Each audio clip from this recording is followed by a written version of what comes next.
Hello all of you, welcome back to my channel. मैं आज आप लोगों के लिए लेकर आ चुकी हूँ एक कलेक्टिव रीडिंग जिसका टॉपिक रहने वाला है आपके पर्सन की करंट फीलिंग्स क्या है। What are the current feelings of your person. कैसा महसूस कर रहे हैं, कैसा सोच रहे हैं करंटली, हम ये जानेंगे। ये रीडिंग जनरल है, कलेक्टिव है। हो सकता है कि आपके सिचुएशन के साथ एक्यूरेटली रेजोनेट करे, हो सकता है ना करे। इसीलिए ओपन माइंडेड होकर सुनिएगा और ज़बरदस्ती अपने आप को रीडिंग में फिट इन करने की कोशिश मत कीजिएगा। जितना आपके साथ रेजोनेट होता है उतना ही एक्सेप्ट कीजिए and leave the rest. Okay, क्योंकि एक जनरल रीडिंग है, कलेक्टिव रीडिंग है, इसमें सभी के लिए मैसेजेस आएंगे। तो हो सकता है आपके साथ मैच करे, हो सकता है ना भी करे। ओके, चलिए चलिए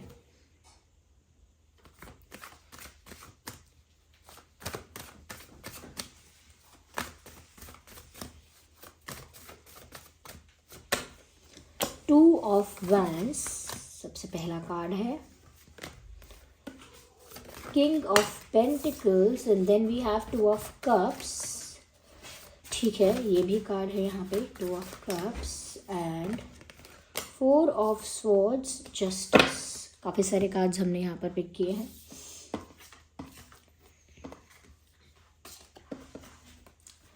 यहाँ मुझे स्वॉर्ड्स काफ़ी नज़र आ रहे हैं।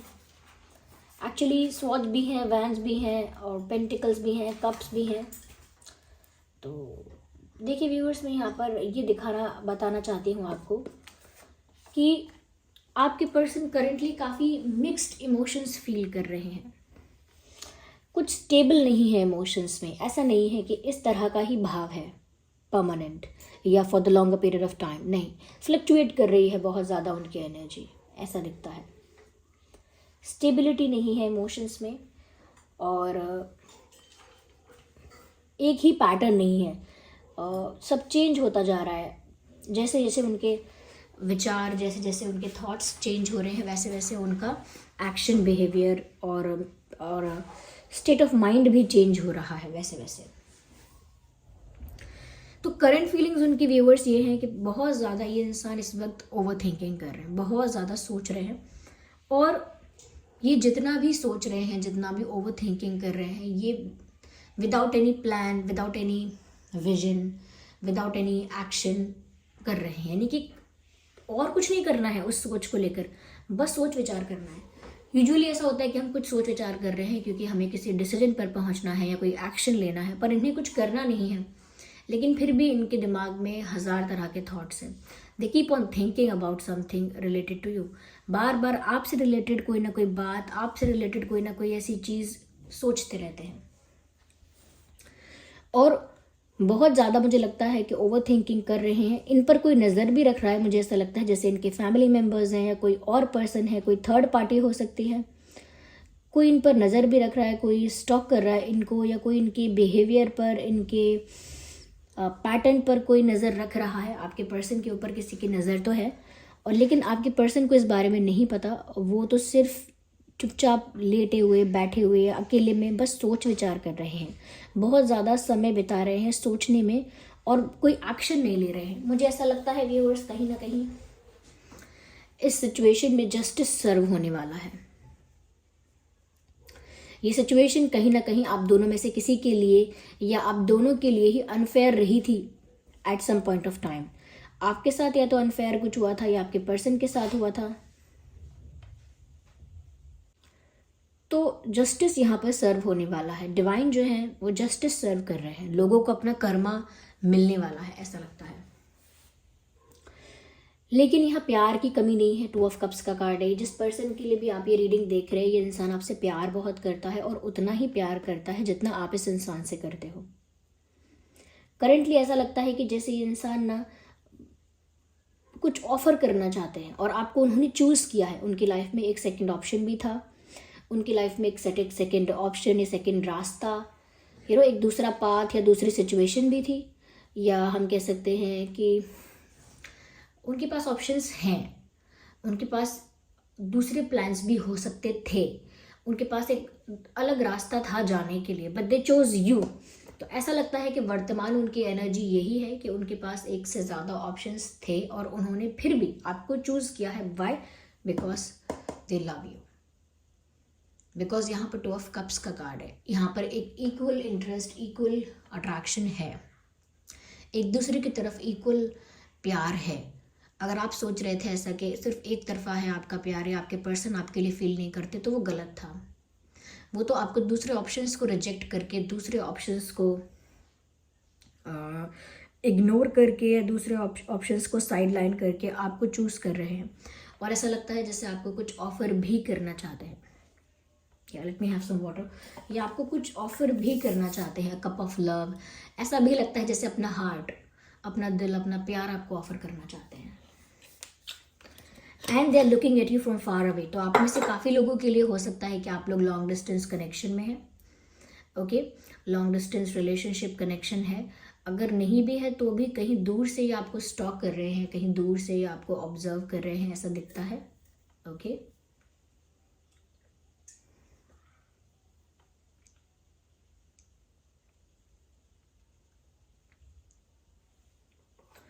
या so they are looking at you, ऐसा साफ साफ नज़र आ रहा है। और दूर से देख रहे हैं, ऐसा नहीं है कि बिल्कुल आपके आसपास ही हैं, दूर से आपको स्टॉक करते हैं।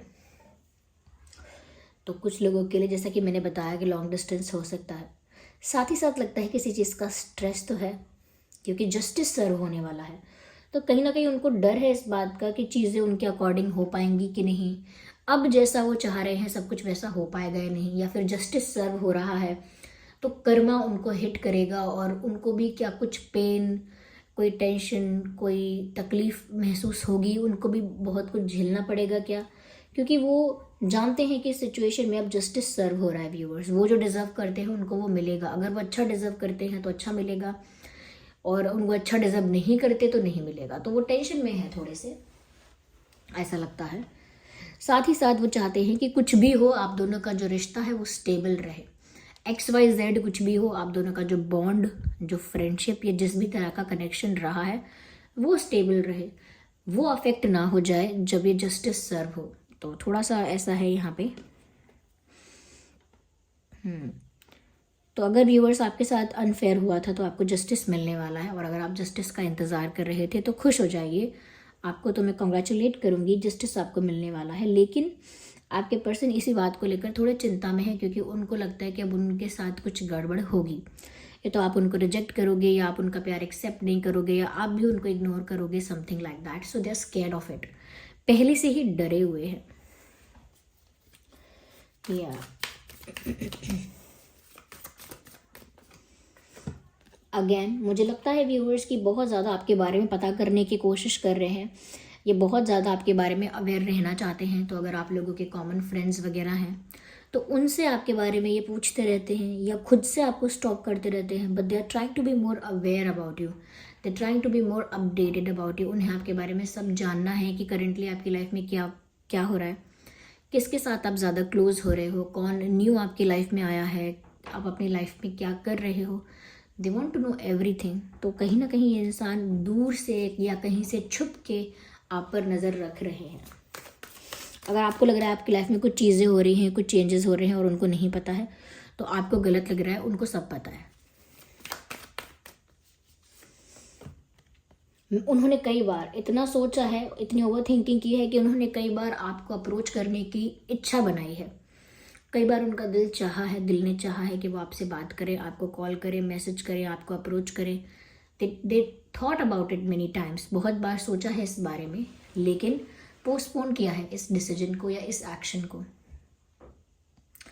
एक इम्पॉर्टेंट डिसीजन आपको कुछ ऑफर करने का, एक इम्पॉर्टेंट एक्शन आपको अप्रोच करने का, ये सारी चीज़ें जब जब उनके दिमाग में आई, उन्होंने इंस्टेंटली कोई एक्शन नहीं लिया। दे जस्ट डिलेड इट या पोस्टपोन्ड इट। उन्होंने वो चीज़ बाद के लिए टाल दी कि बाद में जब होगा तब करेंगे, बाद में एक अच्छा चांस मिलेगा तब करेंगे, या ये चीज़ मुझे बाद में करनी है, समथिंग लाइक दैट। तो उन्होंने भविष्य पर टाल दिया।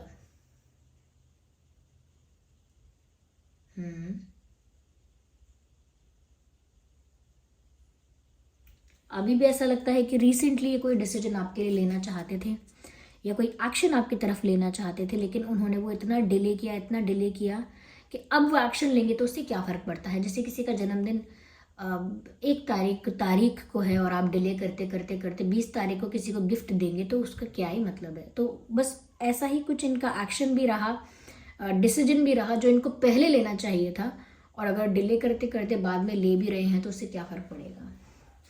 जब वो चीज़ इंपॉर्टेंट नहीं रहती और तब वो आप करते हो तो उसका कोई सेंस नहीं बनता है।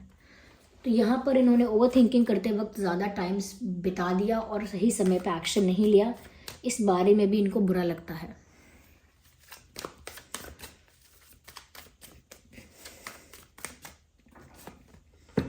They need help. They need help. They need support from their family, from their friends, from you. काफ़ी हेल्पलेस और काफ़ी वीक उनको महसूस हो रहा है, और उनको पता है कि उनको सपोर्ट की ज़रूरत है। उनके दोस्तों का सपोर्ट, आपका सपोर्ट, फैमिली का सपोर्ट, एक मॉरल सपोर्ट, एक इमोशनल सपोर्ट, कहीं ना कहीं उनको थोड़े सहायता चाहिए, थोड़ी अपने आप को संभालने के लिए, एक स्टेबल फॉर्म में आने के लिए और एक्शंस लेने के लिए उनको सपोर्ट चाहिए। और सपोर्ट मिल भी रहा है, फ्रेंड्स कर रहे हैं या कोई और कर रहा है, बट सपोर्ट और हेल्प कहीं ना कहीं से इनको मिल सकती है। अगर पास्ट में आप लोगों ने थोड़ा भी टाइम स्पेंड किया है, चाहे चैट्स किए हैं, चाहे फ़ोन पे बात की है, या आप लोग मिले हैं, वॉट एवर यू डिड, जितना भी समय आपने इनके साथ बिताया है वो सब इनके लिए चेरिशेबल, मेमोरेबल हो गया है। यानी कि उनके लिए वो मेमोरीज सबसे प्रीशियस हो गई हैं। जो समय उन्होंने आपके साथ बिताया वो उनके लिए उनकी लाइफ का सबसे ज़्यादा वैल्यूएबल, प्रीशियस टाइम हो गया है, क्योंकि वो बार बार उन्हीं पलों को टटोलने की कोशिश करते हैं। जैसे पुराने फ़ोटोज़ को देखना, पुराने चैट्स को पढ़ना, पुराने वीडियो रिकॉर्डिंग्स, पुराने फ़ोन कॉल्स को सुनना, पुरानी चीज़ें बार बार अपने दिमाग में फ्लैशबैक में जाना, अपने दिमाग में उसी मोमेंट को बार बार रिक्रिएट करना। इससे पता लगता है कि वो पास्ट के उस मोमेंट को या पास्ट के उन पलों को वो बहुत ज़्यादा याद कर रहे हैं, बहुत ज़्यादा चेरिश करते हैं आज भी, और भूल नहीं पाते हैं।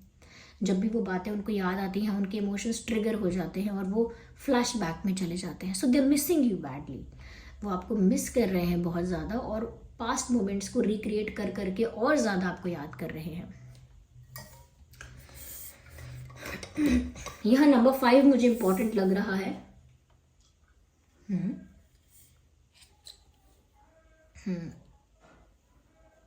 There are street vendors outside, ignore the background noise. Number 5, 15, 25 is important. 10, 20, 30 is also important. 4, 14, 24 भी important है. And 7, 17, 27. Okay.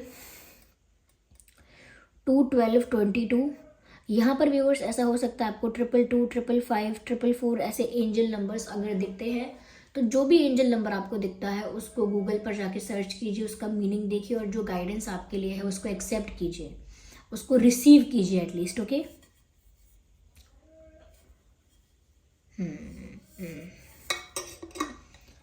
थोड़ा मुझे ऐसा लगता है कि आपके पर्सन ना थोड़ा सा वीक, वल्नरेबल हो गए हैं, उनको थोड़ा सपोर्ट चाहिए, थोड़ा सा मोटिवेशन चाहिए, और उसके बाद उन्होंने चूज़ तो आपको ही किया है, बस आगे बढ़ने की बात है। थोड़ा डर भी है उनको जस्टिस से, क्योंकि जिसके मन में ऐसा होता है ना कि हाँ मुझसे गलती हुई है, तो उसको न्याय से डर भी लगता है, क्योंकि उसको पता है कि अब मुझे सज़ा मिलेगी। तो ऐसा उनके साथ भी हो रहा है। ओके, चलिए और देखते हैं यहाँ पे कि आपके और उनके नाम में क्या अल्फ़ाबेट्स हो सकते हैं।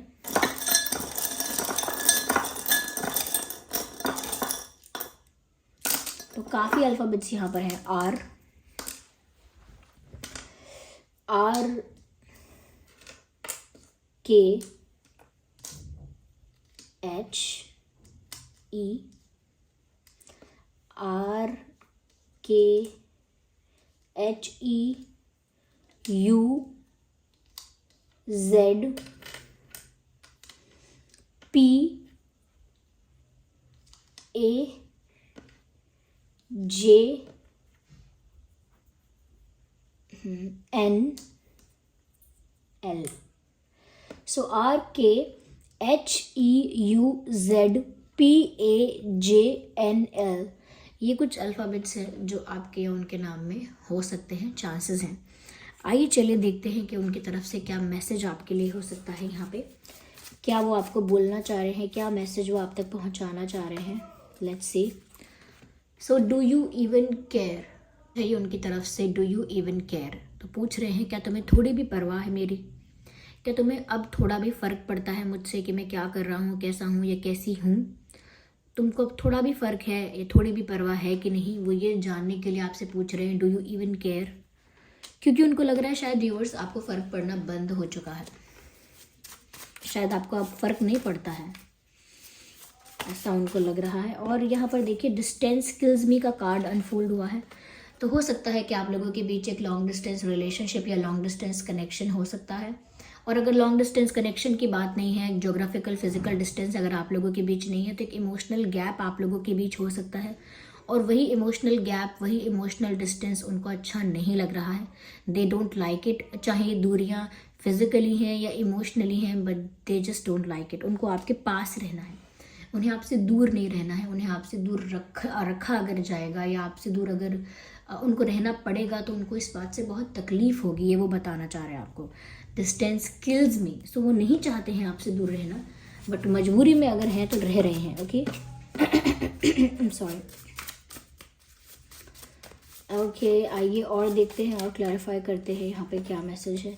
प्लीज़ चूज़ मी, क्योंकि मैंने आपसे ऑलरेडी कहा कि इन्होंने आपको चूज़ किया है और वो भी आपसे रिक्वेस्ट कर रहे हैं कि आप भी इन्हीं को चुनिएगा। आप भी किसी और को चांस मत दे देना, किसी और का प्रपोजल एक्सेप्ट मत कर लेना, या आप भी किसी और को टाइम मत दे देना। आप भी इन्हीं को चूज़ करना, और ये इनकी रिक्वेस्ट है, वो आपको सामने से बोल रहे हैं प्लीज़ चूज़ मी। ओके, क्योंकि उनको पता है कि आपके पास भी ऑप्शंस हो सकते हैं, बहुत सारे लोग आपकी लाइफ में भी आ सकते हैं, लोग आपको भी अटेंशन और इम्पोर्टेंस देंगे, लोग आपके क्लोज आने की कोशिश करेंगे, तो वो नहीं चाहते कि उनके अलावा कोई और आपके लाइफ में आए। So they are just requesting you to be there. वो आपको रिक्वेस्ट कर रहे हैं कि आप उन्हीं को चूज़ कीजिए, क्योंकि उन्होंने तो आपको ही चुना है। Fair enough. Okay, so this was the reading. I hope ये रीडिंग आपके लिए हेल्पफुल और रिलेटेबल रही है। अगर इस रीडिंग ने आपको थोड़ा भी गाइड किया है तो वीडियो को लाइक ज़रूर करें, कमेंट करके बताएं कितने % आपकी सिचुएशन से रेजोनेट करती है। अगर आप नए हैं तो सब्सक्राइब करें, बेल आइकन को प्रेस करना ना भूलें। चलिए फिर मिलते हैं अगली रीडिंग में, तब तक के लिए bye bye family, bye bye angels, love you all, bye bye, take care.